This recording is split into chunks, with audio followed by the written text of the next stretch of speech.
several models for revenue generation, crowdfunding, corporate sponsorship, as well as trans-institutional partnership with governments worldwide.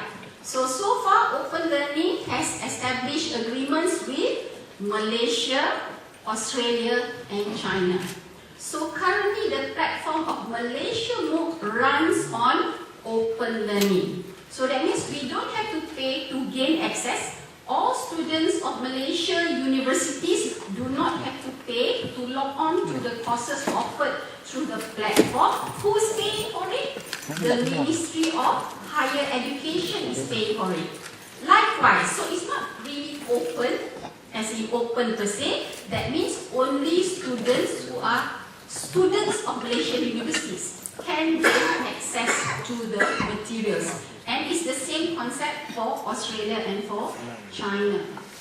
So, in Malaysia, MOOC is identified as the strategy under Shift 9 for globalized online learning. And we look at the timeline of MOOC development of Malaysia. This is the website where, so you can see here the platform is Open Learning. So that's why you see openlearning.com/Malaysia MOOC. And it was the first university in Malaysia to actually use Open Learning was Taylor University. If you know Professor Ishtaq, he's a very aggressive professor who develops almost all of his materials on MOOC, and he has hundreds and thousands of students registered on his MOOC.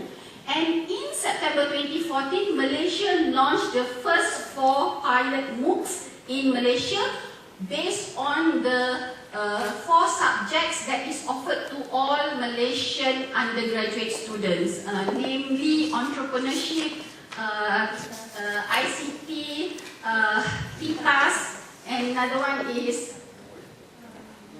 you can help me, culture, Malaysia culture.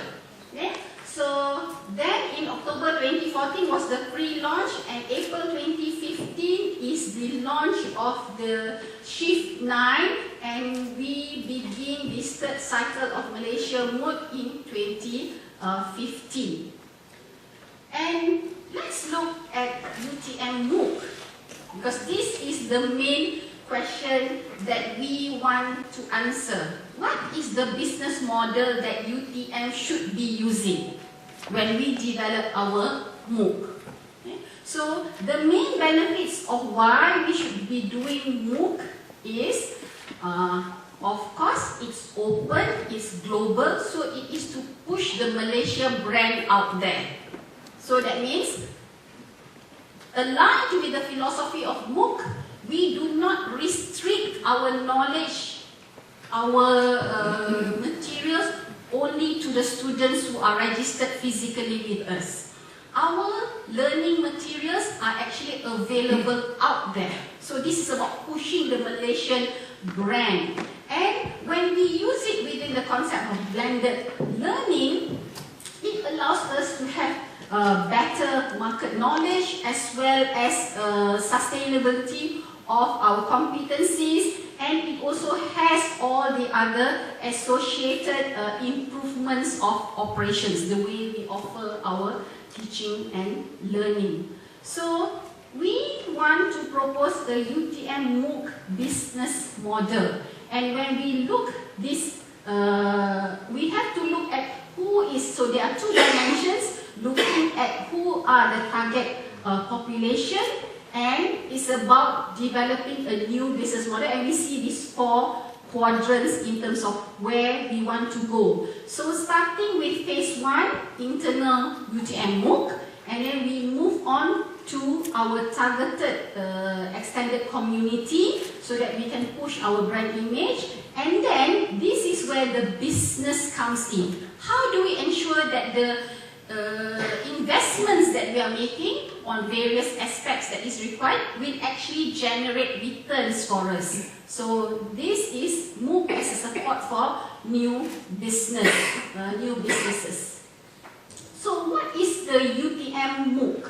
So before we look at that, so the business model highlights The MOOC business model, when we compare versus the business sustainability model, which comprises economic, environment and social, for MOOC business model comprises the infrastructure, the financial aspects and the value proposition.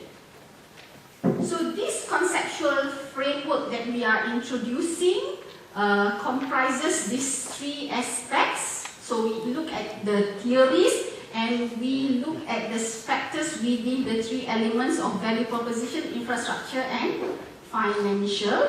And these are the elements that we look within the value proposition.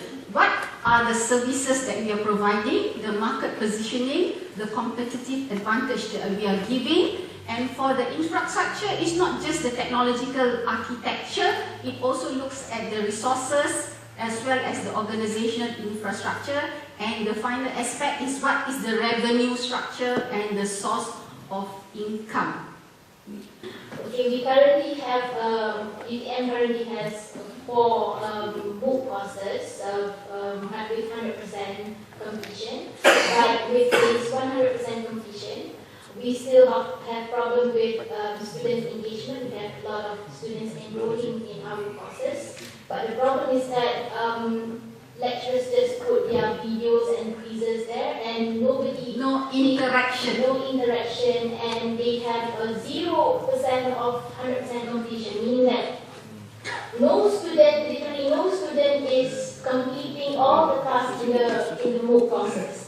So that is why we are actually we are now focusing on not on the quantity part, but we are trying to improve the quality of the content.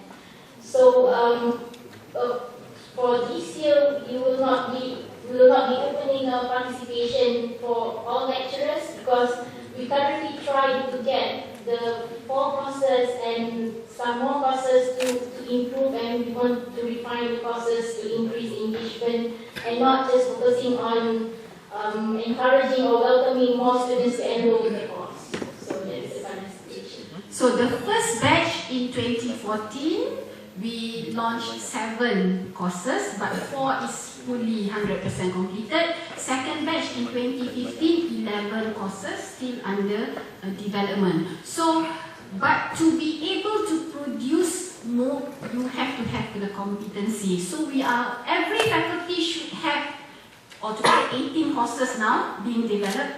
Every faculty should have your agents for MOOCs. Meaning your champions who will be championing the use of MOOC in the faculty. So every faculty should have a list of courses that is offered via MOOC. Engagement, because basically when you have MOOC, you have to engage your students. You have to interact with your students not only during class time, of course outside the class hours, and that is what blended learning is all about. Okay. Questions? So how many here are actually MOOC developers trying to develop a MOOC? We have Dr. Sarajo over there. He's very shy. He doesn't want to raise his hand. He completed 100%. Yeah, Dr. Sarajo, please. Where are you? Angkat. Bangun. Please share with us your experience of developing the MOOC, your course and what you went through, how many students do you have now? Bismillahirrahmanirrahim. Assalamualaikum warahmatullahi wabarakatuh. Good afternoon. Okay. I have started to develop MOOCs for my courses, mechanical and electrical works management in 2014, about 7 of us, 7 courses we developed, and then alhamdulillah 4 of us completed 100% for this course. I completed 100%, and then after 1 year we run this on this open learning platform. I managed to get about 800 students, but it is a surprise because about half is from international, not local. Which countries are they from? Most of them is from the Middle East. Yes. Middle East, Venezuela, from Philippines, and then in terms of engagement, I admit, saya kata itu sebabnya I talk to Dr. Lemia. I need any response from MOOC. Immediately come to my phone. Yes. It's easy for me to communicate with my students, especially international students from the Middle East and from Venezuela, from a few Latin American countries. Okay? And it is quite interesting because it's a new method of teaching and learning, because we communicate worldwide. Yes. Not only for the local, for the students, but also from outside of Malaysia. Yeah. And the business model also includes the students, the UTM physical students, also interact with these virtual students from all parts of the world.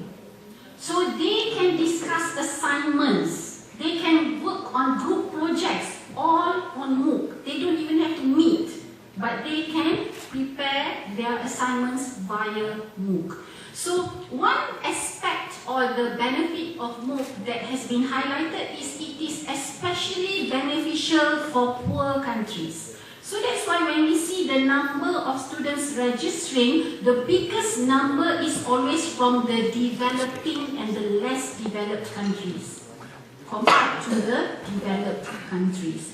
So this is why language, so that's why some of the MOOC providers provide in different multi-language to ensure that the material is accessible to all people from all countries.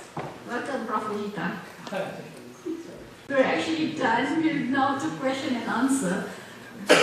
So this is where we actually teach our students to interact with their classmates, quote unquote, in other parts of the world. And assessment also, the use of MOOC, it will not happen if the infrastructure is not ready.